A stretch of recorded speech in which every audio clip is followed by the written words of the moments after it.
Well, good morning from the Palms Hotel here in Las Vegas. Why am I here? I am beginning this week's epic journey to Zion National Park here in Las Vegas, and I'm doing a dry run to St. George, Utah this morning. I'll spend a couple of days attending small market meetings in beautiful St. George, and then I'm coming back to Las Vegas to pick up the family, and we're going to spend the weekend at Zion National Park. I expect it to be legendary. What I've heard is that it's going to blow our minds, and my expectations are really high. So let's start now.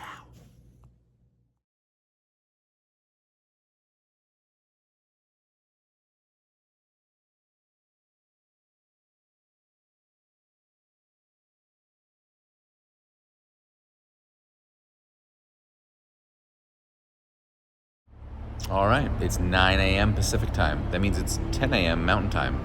And it's 12 noon at home.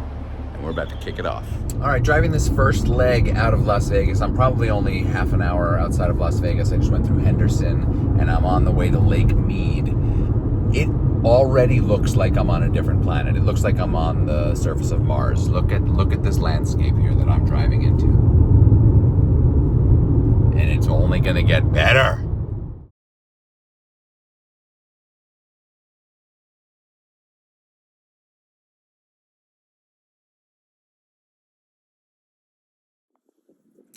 I actually didn't realize that I would be traveling through another national park. This is Lake Mead National Recreation Area. I am in the middle of the Nevada desert. This is probably as close as I will ever get to feeling what the surface of Mars might look like. Thought it was a good place to pull over and take a picture. It's very quiet. You can hear some bugs, maybe some snakes. Wouldn't want to be lost without gas on this road.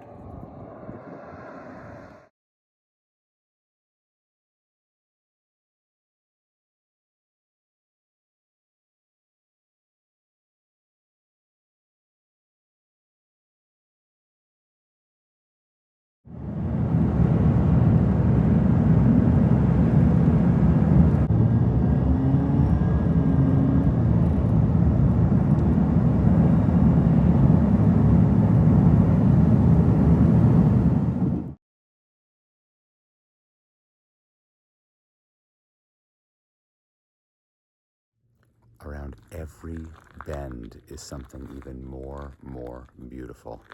I definitely do not regret taking the longer road today. There is almost deafening silence in this park, except for the occasional passing car and the insect that tries to get inside my ear. It's gorgeous. It's also about 106 degrees right now and climbing.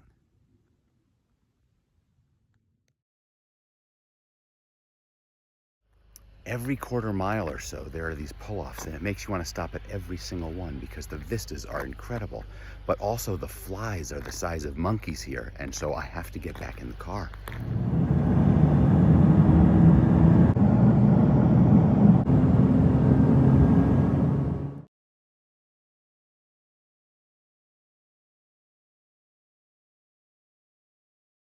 All right, this is the Redstone picnic area, which is stunning. I read a few warning signs that said, beware of insects and snakes. Keep your hands out of shaded places. And with it being 107 degrees right now, also the fire danger here today is extreme, but making the most of it.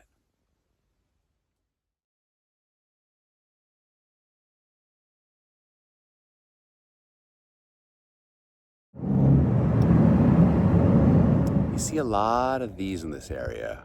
I don't know if these are prehistoric riverbeds or if they were rivers not that long ago, but it is certainly too dry to have rivers here right now.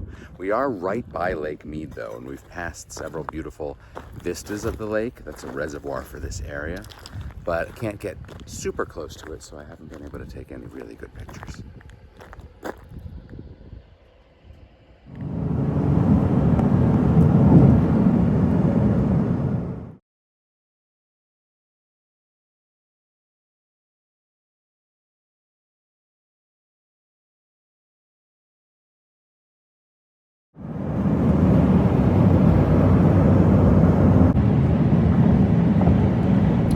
Arizona is not disappointing. Mountains and valleys and rock at every angle.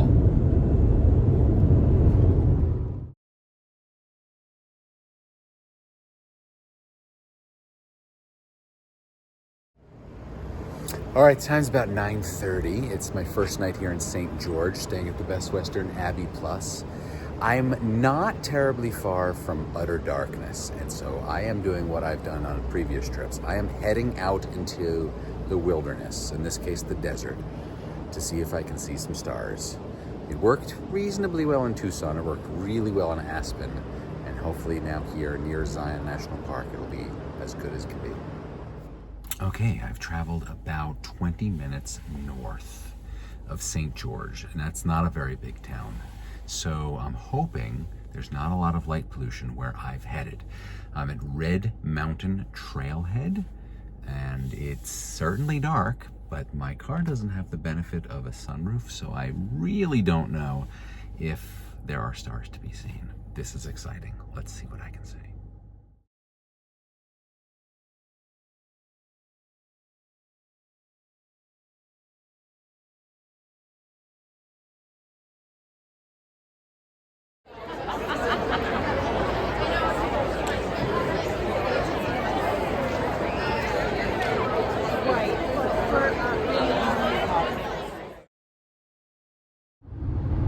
Well, that's a wrap for Small Market Meetings 2024.